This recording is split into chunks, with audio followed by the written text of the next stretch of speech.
Bienvenidos una vez más a Cine con Suerte. Hoy vamos a hablar de Seabiscuit, una entretenidísima película biográfica por la que no pasa el tiempo. Eso sí, como todo largometraje inspirado en hechos reales, Seabiscuit esconde algunas verdades a medias y bastantes mentiras. Así que aquí estoy yo para separar las unas de las otras. Empezamos. Seabiscuit nos cuenta cómo las vidas de 3 hombres y un caballo convergieron para hacer historia. Uno de esos 3 hombres fue Charles S. Howard, quien pasó de arreglar bicicletas a vender coches, haciendo su fortuna gracias al boom automovilístico que tuvo lugar a principios del siglo XX. Aunque según la película Howard solo tuvo un hijo y no 4, es verdad que Frankie, el más joven, murió en un accidente de coche. El 9 de mayo de 1926, mientras sus padres estaban en Monterrey, Frankie, que solo tenía 15 años, cogió una de las camionetas de su padre para ir a pescar con 2 amigos. De vuelta al rancho de Ridgewood, el hijo de Howard esquivó una roca con tan mala suerte que la rueda delantera se salió de la carretera y la camioneta se despeñó por un barranco. Frankie quedó atrapado debajo del vehículo, pero sus 2 amigos salieron ilesos y fueron a buscar ayuda. Desgraciadamente, el equipo de asistencia médica llegó demasiado tarde.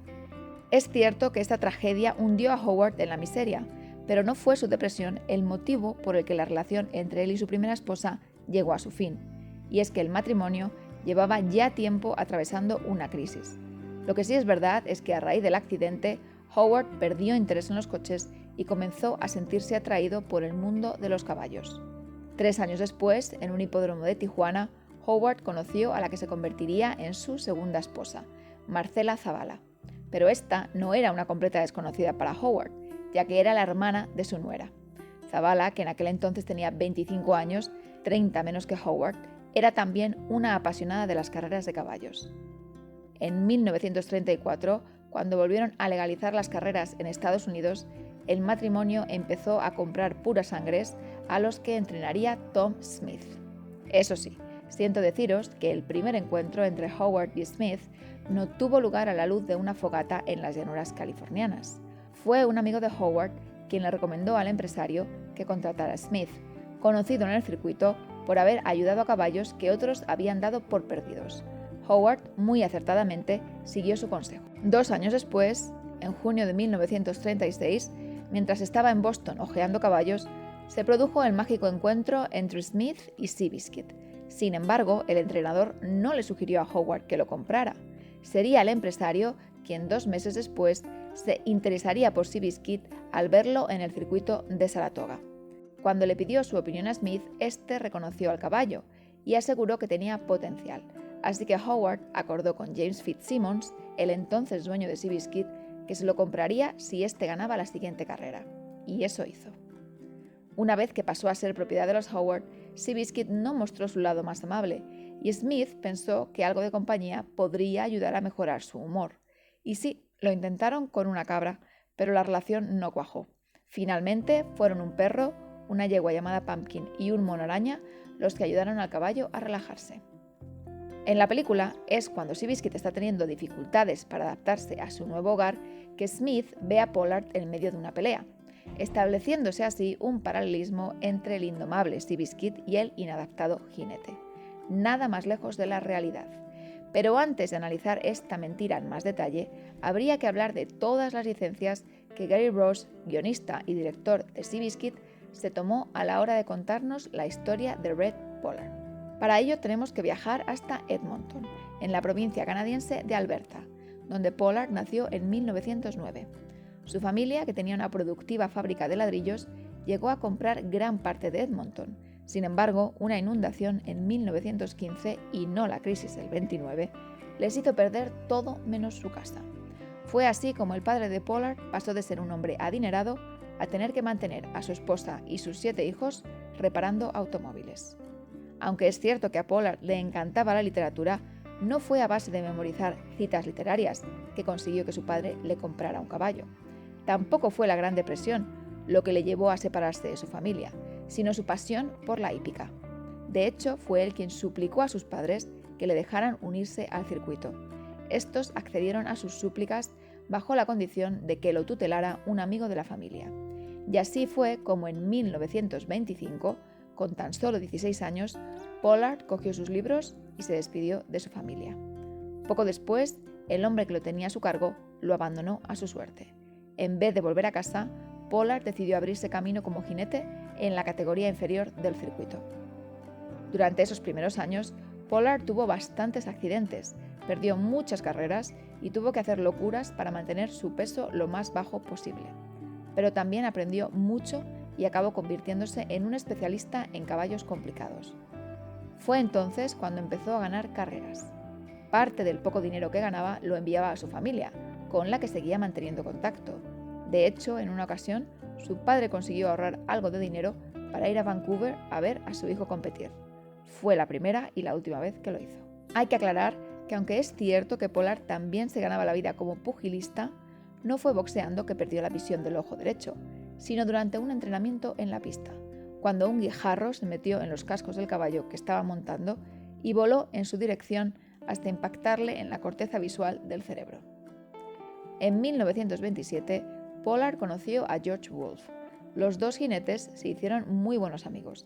A ambos les gustaba jugar limpio, pero si Wolf era uno de los mejores del circuito, Pollard era estadísticamente uno de los peores. Sin embargo, Pollard era muy apreciado por su generosidad y su gran sentido del humor. También era temido por sus dotes pugilísticas y por ser muy volátil, así que nadie se metía con él. Con lo que la escena en la que vemos a Pollard peleándose con varios hombres a la vez la tenemos que calificar de mentira de las gordas. En realidad, el primer encuentro entre Smith, Pollard y Seabiscuit no fue nada peliculero. Tuvo lugar en agosto de 1936, cuando Pollard se acercó a los establos del Detroit Ground Fair en busca de Smith para pedirle que le dejara montar a alguno de los caballos de Howard. Smith reconoció a Pollard, vio su físico de boxeador y pensó que sería un buen jinete para el pura sangre. Cuando los dos hombres se dieron la mano, Pollard sacó un terrón de azúcar del bolsillo y se lo ofreció a Seabiscuit, que se lo comió y agradeció al jinete su generosidad, dándole con la cabeza en el hombro. Y ahora toca hablar de las carreras, pero vamos a tener que ignorar las 5 primeras que mencionan en la película, porque sorprendentemente Seabiscuit no participó en ninguna de ellas. La primera carrera en la película que sí es un reflejo de la realidad es el Santa Anita Handicap de 1937, la cual efectivamente Seabiscuit perdió por una nariz contra Rosemont. En la película, Pollard admite que no había visto venir a su contrincante. Sin embargo, su falta de visión es algo que el jinete nunca habría confesado por miedo a perder su trabajo. Una carrera clave que no incluyeron en la película fue el San Carlos Handicap, que tuvo lugar en febrero de 1938. A última hora, Smith decidió que Seabiscuit no participaría, ya que había llovido y el caballo no corría bien en barro. Pollard decidió montar a otro caballo para conseguir algo de dinero. ¿En qué hora? El jinete tuvo un grave accidente en la carrera y se rompió varias costillas, la clavícula y un hombro. Sufrió además una contusión y heridas internas. Estuvo a punto de morir y le aseguraron que tardaría en volver a montar a caballo. Estaréis pensando, ¿entonces Gary Ross nos mintió acerca de cómo Pollard acabó en el hospital? No. Lo que ocurre es que de los 2 grandes accidentes que sufrió el jinete, la película solo se centra en uno. Decisión muy inteligente por parte de Ross, ya que si hubiera sido fiel a la realidad, Tobey Maguire se habría pasado la mitad de la película en una cama de hospital.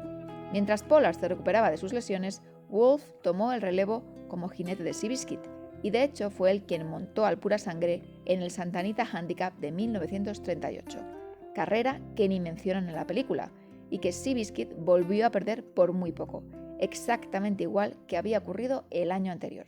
En junio de 1938, 5 meses después de su accidente, Pollard estaba en un circuito de Boston entrenando con Seabiscuit para una carrera. Fue entonces cuando un viejo amigo, y no el hombre que lo abandonó a su suerte, le pidió que galopara a su caballo, ya que el jinete que se suponía que tenía que hacerlo no se había presentado. Así que le hizo el favor, y tal y como vemos en la película, mientras cabalgaba, el caballo se asustó y empezó a correr como un loco. Pollard estuvo a punto de perder la pierna. Howard, que estaba en San Francisco, mandó un equipo con los mejores especialistas de ortopedia a Boston. Estos examinaron la pierna de Pollard y consiguieron salvarla, pero dieron su carrera por terminada. Pollard pasaría 4 meses en el hospital. Fue durante ese tiempo que Howard, después de muchos intentos, finalmente convenció a Samuel D. Riddle de que su famoso pura sangre War Admiral y Seabiscuit compitieran cuerpo a cuerpo. Una de las condiciones que puso Riddle para que se celebrara el duelo fue que no habría puertas de salida, sino tan solo una campana que indicaría el comienzo de la carrera, a lo que Seabiscuit no estaba acostumbrado. Sin pensárselo dos veces, Smith fue a la pista donde tendría lugar la carrera e hizo sonar varias veces la campana que indicaría la salida. Después, con algunas tablas de madera, un teléfono y un despertador, montó la campana que Seabiscuit escucharía durante el entrenamiento. Curiosamente, el día de la carrera, la campana oficial no funcionaba, y fue la que había improvisado Smith la que marcó el comienzo del cuerpo a cuerpo entre War Admiral y Seabiscuit. Antes de la carrera, Wolfe había ido al hospital a ver a Pollard, quien le aseguró que si conseguía que Seabiscuit sacara ventaja a War Admiral nada más empezar, tendrían posibilidades de ganar. Pollard también le dijo que una vez que estuviera en cabeza, dejara que War Admiral le adelantara para que así Seabiscuit convirtiera la carrera en algo personal e hiciera todo lo posible por ganar. Así lo hizo, y Seabiscuit derrotó al mejor caballo de la costa este en la denominada carrera del siglo. Wolfe le dio a Pollard $1.500 de su bolsa, tal y como le había prometido. Cuando después de su victoria le preguntaron a Howard si iba a retirar a Seabiscuit, que ya tenía 6 años, Howard dijo que derrotar a War Admiral siempre había sido una ambición secundaria y que lo que ellos querían hacer era ganar el Santa Anita Handicap. Pero no parecía que fuera a ser Pollard el jinete encargado de montar a Seabiscuit en su tercer intento por ganar los ansiados $100.000. Después de pasar 5 meses en el hospital, el jinete estaba muy cambiado, su carrera estaba en las últimas y no tenía ni casa ni dinero. Los Howard le invitaron a que se fuera a vivir con ellos a Ridgewood y Pollard aceptó. El 23 de febrero de 1939, mientras Pollard se recuperaba en Ridgewood, Seabiscuit se rompió un ligamento y las posibilidades de competir en marzo en el Santa Anita Handicap se desvanecieron. A partir de entonces sería Pollard quien se encargaría de la rehabilitación de Seabiscuit en Ridgewood. Aquí hago una parte para poner una nota de color en la dura vida de Pollard, y es que en abril de ese mismo año su novia Agnes Colon, una enfermera que cuidó de él en Boston, se instaló en Ridgewood, y los Howard ayudaron a la pareja a organizar su boda en el rancho. De vuelta a la película, tal y como nos muestra Gary Ross, jinete y caballo pasaban los días en el rancho, caminando en las praderas, o más bien, cojeando. Poco a poco los paseos se iban alargando más y más. Pollard cambió las muletas por un bastón y empezó a montar a Seabiscuit en paseos cortos. Hasta que un día, meses después, Seabiscuit vio pasar un ciervo y salió corriendo detrás de él. La rehabilitación había funcionado y Smith quedó tan impresionado con el trabajo que Pollard había hecho con Seabiscuit que pensó que el pura sangre podría competir en el siguiente Santa Anita Handicap, que se celebraría en marzo.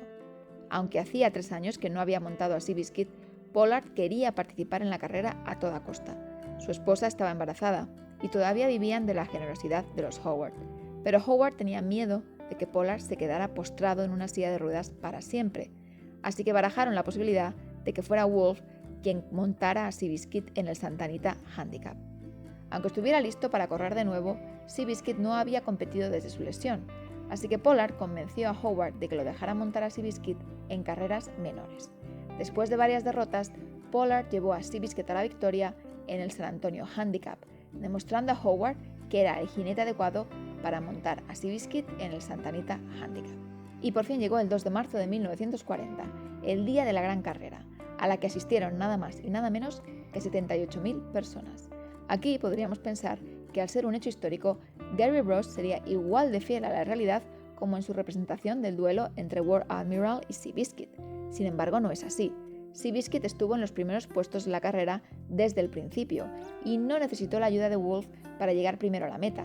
De hecho, fue Pollard quien, yendo en cabeza, bajó la velocidad para que lo alcanzara su contrincante y una vez que lo hizo, Seabiscuit salió escopetado, no solo ganando la carrera, sino batiendo también un nuevo récord. ¿Y qué ocurrió después de los títulos de crédito? Seabiscuit no volvió a correr y la asociación entre Howard y Smith llegó a su fin. Pollard continuó montando hasta los 46 años y murió en 1981, pocos meses después de perder a Agnes. Seabiscuit murió en 1947 y fue enterrado en el rancho de Ridgewood, a la sombra de un roble. Ni que decir tiene que he tenido que omitir muchos detalles para hacer esta comparativa lo más concisa posible, así que si te interesa saber más acerca de esta increíble historia, te animo a que leas Seabiscuit de Laura Hildenbrand, el fascinante libro en el que se basa la película y mi principal fuente de información para realizar este vídeo. También puedes probar suerte y preguntarme en los comentarios cualquier duda que te haya surgido acerca de la veracidad de Seabiscuit. Si conozco la respuesta, estaré encantada de dártela. Muchas gracias por estar ahí y nos vemos en la siguiente película.